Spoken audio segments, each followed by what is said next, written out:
meron silang tinatawag dito guys no na climate card. So bakit kayo kailangan kumuha ng T-Money? Meron silang additional na 3 or 5% no na transaction fee. Pinaka-accurate na ginagamit dito is yung neighbor map. Let's talk about naman the prices of the food. Medyo nagkaroon ako ng konting price shock. First time mo na matitikman yun, yung mga legit, authentic chicken ginseng, samgyup, ramyun, dak galbi, bulgogi. Huwag lang kayo mag-concentrate guys sa myeongdong. Okay guys, so habang nagkakapit lang tayo dito, stop muna tayo sandali. And nandito tayo sa BC intersection of, I think, Soparo and Myeongdong. So anyway, so sa background ko guys, makikita ninyo yung Namsan Tower. So since medyo cloudy, medyo maganda yung panahon ngayon, as in like medyo chill. Okay, so while we're waiting for the arrival of our kids and si wifey, siguro bigyan ko na kayo ng some sort of like review or yung recent experience natin dito sa May Seoul, no? So as we speak right now, we have a total of, anong date pa ngayon? Today is June 20 and nandito tayo since June 12. So mayroon tayong 8 days dito no sa May Seoul. In total guys, Korea is a country no na dapat nyo puntahan, particularly if you really wanted to experience the OPA or sorry, if you wanted to experience yung cultural diversity nung lugar. And for me, Seoul, Korea has a lot of things to offer, from shopping, yun nga, yung cultural appreciation, I think yung advancement of the transportation, yung technology, all of it, no? So yan, makikita niyo yan dito sa may Seoul, South Korea. I think one of the, siguro yung nagustuhan ko talaga dito sa bansang to, is sobrang convenient guys nung kanilang transportation system. And of course, sa atin kasi sa Pilipinas, we're going there, papunta pa lang naman tayo doon. Pero dito kasi sa kanila, parang yun na yung way of living nila. So when I say way of living, majority of the Koreans guys no na nakikita natin are really using the public transportation. So may it be in buses, or MRT or subway. So lahat talaga sila gumagamit nun because during those times no na palipat-lipat tayo ng locations nung first few days natin like Hongdae, Seongsu, Gwangjang, Namdaemun, Myeongdong, ang ginagamit lang talaga natin doon are really yung mix of their bus, public bus, and yung kanilang MRT or subway station. So recently, gumamit din tayo ng mga Uber and Kakao. So this is like their parang Grab or ito yung mga ride-hailing apps na mabubook mo through the use of your cellphone. Actually, even the use of itong mga Uber and Kakao Talk, Kakao T, sobrang convenient niya kasi, kasi maraming akong mga dalang bagahe. So palipat-lipat ako. So yeah, kaya kailangan ko na mag-taxi. Kasi medyo hassle, diba, kapag marami kang dala tapos palipat-lipat ka. So, there are few times na gumamit na tayo ng ang tawag doon ng Uber. Between the two, kung ang papipiliin nyo is Uber or Kakao, medyo mas mura guys yung Uber versus doon sa Kakao. Pero hindi naman nagkakalayo. Medyo mga 100 pesos yung difference sila sa isa't isa. But then again, kung gusto nyo namang itry both, okay lang din. Okay, so balik tayo guys sa may public transportation nila. So kung kayo ay nagbabalak na pumunta dito, meron silang tinatawag dito guys no na climate card. So papakita ko sa inyo. Ito siya. Okay, so itong climate card na to guys is parang kaka-launch lang to no ng Korean government because they wanted nga karoon ng unlimited access yung mga foreigners na libutin itong buong area of Seoul. So itong climate card na tinatawag ay loadable. So you can actually buy this from any convenience store sa Seoul. So you cannot buy this sa Incheon. So just take note of that. Hindi mo din ito mabibili sa Busan or any place. according doon sa nabasa namin. But, syempre, siguro from the time na napapanood nyo to, baka merong ding changes. So, from time to time, guys, make sure na you can search or mag-research din kayo sa mga vlogs or sa Google or wherever it is kung na-update na ba nila yung kanilang coverage. So, let's talk about it, no? In other countries like Hong Kong, Thailand, Singapore, So yung mga yon, mga countries na yon, meron sila mga unlimited passes no sa foreigners. So like for example, sa Singapore ang tawag nila doon tourist pass. So where you have like 1 day, 3 days, 5 days, 7 days or until ilang days yung maximum nila. So sa Hong Kong, meron din silang octopus card na meron ding options for the foreigner. But it can also double up as your usual parang beep card no na when you do transportation all around. Thailand, they also have their rabbit card. Pero dito ang tawag nila ay climate card. The only difference between those na minention ko, yung octopus card, yung tourist card, and also, ano pa ba? The rabbit card, yeah. You can actually use it pag magbabayad ka sa mga convenience stores, supermarkets, or kahit sa mga maliliit na tindahan, you can use it as your parang credit card or debit card. Pero dito, again guys, you can check it again, no? On my case, on my experience, hindi ko siya pwedeng gamitin in any other except public transportation. So that covers yung buses and also yung mga MRT stations. So yung climate card na to is also loadable. You can go to any subway. So I think meron tayong nagawang content no. You can just look back into it. And yung content na yon tells you guys kung paano tayo maglo-load no ng ating climate card. So pwede ka mamili ng pwede ka mamili ng 1 day, 2 days, 3 days hanggang maximum of 20 or 30 days kung di ako nagkakamali. And dun mo lang siya pwedeng loadan. You can buy the card sa convenience stores and go directly to the subway para makapag-load ka guys no ng iba't ibang number of days no kung ano yung mga I would say locations na pupuntahan mo within the area of Seoul. So sobrang niyang useful guys kasi I think one way of parang public transportation na dito nasa around 1,400 mga 1,400 or 1,600 or mga nasa ganun no. So and kung palipat-lipat ka katulad ng ginawa natin on the first few days, sobrang niyang sulit for me kasi hindi ko naiisipin kung magkano yung pamasahe ko and just hop on, hop off lang ako sa mga buses and even sa MRT. The good thing about this also is pag nagkamali kayo guys, which is again, diba, susceptible yon, okay tayo magkamali. Lalong-lalo na kapag first time natin sa country. Parang yung pagkakamali mo, hindi na siya masyadong expensive kasi, you know, tatap mo lang siya and then pwede ka nang bumalik or pwede mo ulitin lahat yung route mo.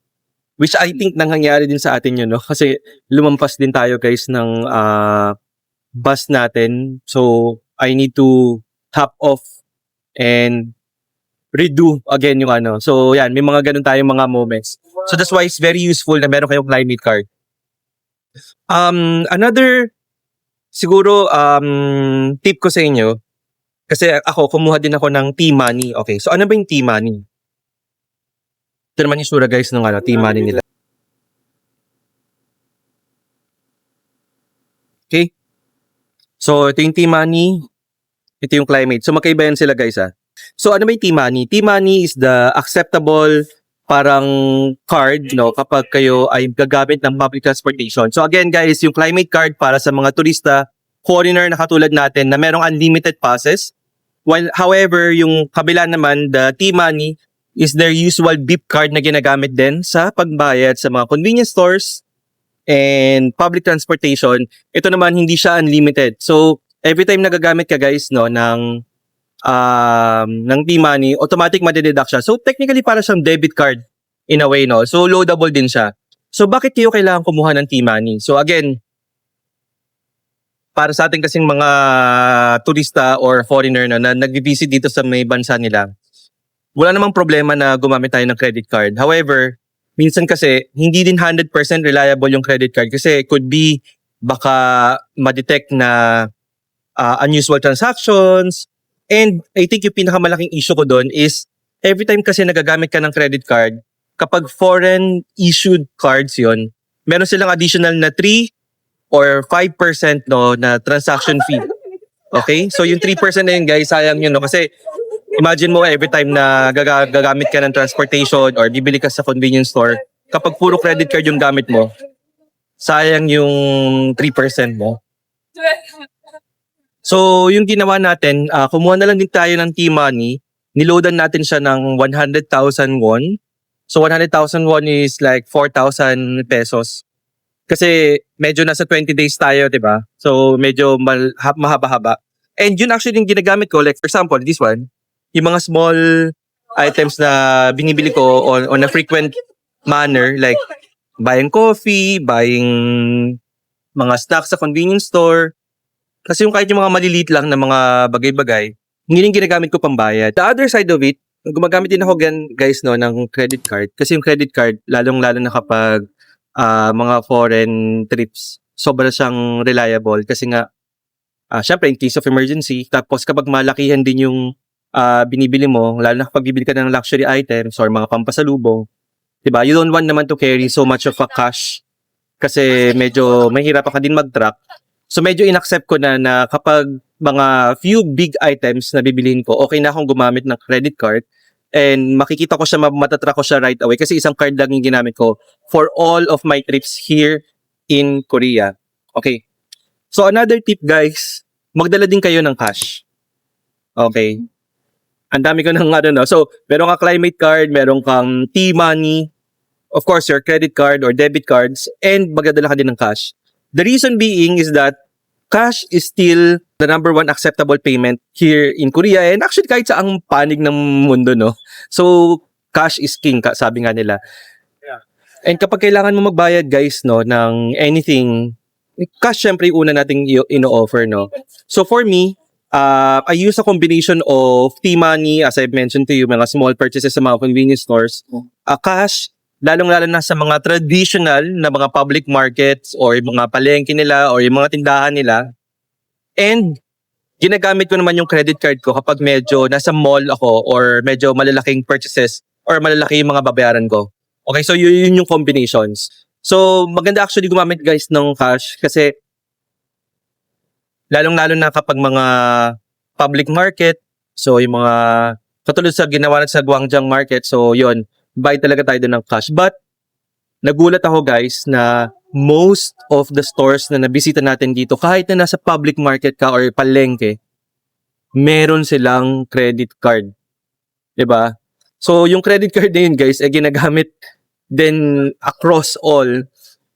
And very few yung gumagamit nung cash. But again, I would say, just to make sure lang no, na protected o covered lahat ng purchases mo, make sure you have a combination of card and cash all across. Okay, so in terms of the food naman and navigation, so yung ginamit natin guys dito is completely different versus dun sa mga ginagamit natin na navigation app pagdating sa ibang bansa. Okay, for example, when you go to Singapore, Hong Kong, Thailand, medyo okay tayong gumamit ng Google Maps or Apple Map. However, dito guys sa South Korea, those apps and navigation maps, medyo wala siyang, ginoon sa walang silbi. Pero kumbaga parang hindi siya masyadong ganun ka-accurate. So yung pinaka-accurate na ginagamit dito is yung Naver Map. Yung Naver Map na yun guys is technically the widely used navigational apps even of the locals or the Koreans themselves, no? Sobrang niyang, I think sobrang niyang accurate that it can even do yung mga ginagawa natin sa Google. Yung it can track you, tapos pati yung number of doors, even yung street. So sobrang niyang accurate. And nagulat lang din ako that sometimes mas madali pang gamitin itong Naver Map versus sa Google Map, no? Kung titingnan mo, kung i-compare ko lang naman based doon sa mga experience na what you call this one na nakuha ko no sa paggamit ng app. So yan, please take note. You can download it already in the Philippines. And kapag inactivate nyo naman siya dito, okay lang. So technically, para lang siya mag-function as your normal no na Google Map. Okay, ano pa ba? So, sa food naman guys, majority of the American brands no na alam naman natin nandito na, like for example KFC, McDonald's, Five Guys, Shake Shack. Yeah, I think available naman na yung mga brands in Starbucks. But syempre as a Filipino, gusto yun first time din natin na pupunta dito sa may Korea. Gusto din natin makaranas or makatry no ng mga talagang traditional na cuisine. Yung talagang first time mo na matitikman yun, yung mga legit authentic no. So across the trip no na meron tayo mula June 12 hanggang today June 20, ang dami na natin na try no na yung mga side streets, mga night market, and even yung mga authentic nila no na what you call this one na mga ulam or dishes kumbaga. Hindi lang namin na vlog lahat because meron kasi kaming company activity. So I would rather just take a photo. So siguro pakita ko na lang sa inyo dito, kumain kami ng Korean ginseng. Sorry, hindi pala Korean ginseng. Chicken ginseng. So this is a Michelin Bib Gourmand restaurant. And this is actually located also in Seoul. So siguro ibigay ko na lang siguro yung link niya no dito sa comment section para at least or sa description box para you can actually check on it. Korean of course, medyo pricey siya kasi nga gumagamit siya guys no ng Korean ginseng. Ano pa ba? Nakakain na rin tayo guys so, sa mga traditional stores nila na very popular sabihin natin sa mga Koreans. Of course, samgyup, nakapag pork and beef barbecue na rin tayo. Nakakain na rin tayo guys ng ramyun, nakakain na rin tayo ng dak galbi, nakakain na rin tayo ng bulgogi. Siguro hindi pa natin nakakain talaga is yung bibimbap. So, siguro anyway, meron pa naman tayong balance of 7 to 8 days. So, pwede pa tayong kumain no, ng bibimbap. And also, of course, hindi pa patalo guys dito yung mga coffee dito sa Korea. Let's talk about naman the prices of the food. Okay. Medyo may konting gulat factor guys kasi ang thinking ko nung pumunta ako dito sa may Seoul, Korea, medyo I would say mura. Parang ganun yung mindset ko. Mura naman sa Korea. Medyo nagkaroon ako ng konting price shock because hindi ko inakala na mas mahal pa pala ang Korea versus Japan. I mean at least for us no. Lalo na kapag gumagamit tayo ng I would say parang direct conversion or direct forex no or foreign exchange. For example, samgyup nila or mga pork barbecue nila dito, parang sa atin 'di ba sa Pilipinas makakakuha ka na diyan ng 199, 499 or yung medyo okay mga 1,000 pesos. Kumbaga yung nasa fine dining mode or setup. Like for example, kapag pumunta ka sa BGC, so yon easily you can pay 1,000 pesos. Pero dito, kung gusto mo talaga na medyo maayos no na mga samgyup, ang price range niya, nag-start kayo guys no ng I would say 40,000 won. 40,000 won is 1,600 pesos. Yeah, mga ganun. So siguro yung pinakamura na nakainan namin is around 1,200 or siguro baka hindi pa kami nakakapunta talaga dun sa mga murang kainan kasi nandito lang kami again guys sa may Seoul. Syempre hindi pa natin alam kung mas mura ba sa Busan or sa Jeju or sa Namia and all these locations no, hindi pa natin napupuntahan yan. So the prices of the food normally starts at 7,000 or meron sila mga 5,000. 5,000 won is around 200 pesos. So 5,000, siguro ano ba yung makukuha mo sa 5,000? Meron ka ng dak galbi, sorry, not dak galbi, gimbap pala. You can also buy tteokbokki, yung mga nakikita natin sa mga Korean drama. Ano pa ba? Ramyun, 5,000 won. Ramyun is their noodles. Yeah, and 5,000 for direct conversion is around 200 pesos, no? So, sa atin guys, 200 pesos, medyo marami ka na mabibili nun, di ba? I mean, okay na sa atin. So, dito parang yun pa lang yung pinaka-minimum nila no, na pagkain. When you go also to the supermarket, not supermarket, when you go also to the convenience stores, parang the convenience stores is parang mga price range nila, yung mga drinks nila is nasa 70 pesos or 80 pesos. Which is technically mas mahal talaga siya compared sa Japan. Ano pa ba yung mga food nila na try natin. Coffee naman, however, super mura. Kasi kapag pupunta kayo guys sa mga locations nila dito, like yung Idea Coffee, Mega Coffee, Pikes Coffee, parang yung initial nila doon is around 2,000 won. So 2,000 won is parang 80 pesos. Yun yung cafe americano nila. So for me, that's kumbaga okay na yun, mura na yun. So yun yung mga prices of items dito. So medyo maghanda kayo guys ng medyo slightly higher pagdating sa food. Kasi nga medyo nasa high side sila. Again, based on my own experience. Pero kung gusto niyo naman ng medyo tipid-tipid, you can head on sa mga convenience stores or sa mga public market nila. Okay, pero ihandaan nyo ng sarili nyo that yung mga initial nyo na kain is really 10,000 won or 400 pesos.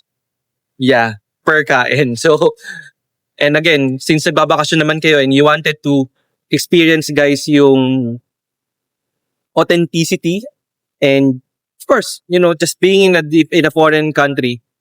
So, yeah. Handaan nyo na yung ganong amount. Okay? Ito na guys yung pinaka-last item natin, no? So, para dun sa mga first-timer na pupunta dito sa may Seoul, South Korea, I would highly recommend na wag lang kayo mag-focus sa Myeongdong. But of course, syempre, since first time natin and medyo sikat talaga yung Myeongdong, lalo na sa mga shopping and also sa mga Korean skincare, sa Korean fashion, don't forget guys na i-include sa itinerary ninyo yung mga locations like Hongdae, so that's one. I think next is Songsu, yung Namdaemun, and I would say yung Gwangjang locations, no. So they're all within naman sa Seoul. Kumbaga covered naman siya guys ng climate chart niyo. So sa Hongdae, it's actually a rising Myeongdong type na community or neighborhood. So medyo marami na din siya guys shopping area or location.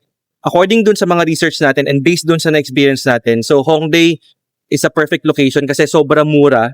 Mas marami siyang mura compared sa Myeongdong kasi yung market nila talaga dun guys is yung local and maraming estudyante kasi malapit siya sa school.